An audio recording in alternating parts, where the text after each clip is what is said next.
Drone FPV Rusia terekam mengendap-endap masuk ke hutan dan menabrak kendaraan berikut senjata Ukraina.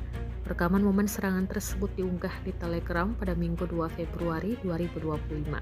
Dalam keterangan unggahan disebutkan, operator Rusia mencari alat pendukung tentara Ukraina di hutan Kharkov. Tentara Ukraina yang sedang memasang jaring menjadi sasaran, termasuk kendaraan dan senjatanya.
Download Tribun X sekarang, menghadirkan lokal menjadi Indonesia.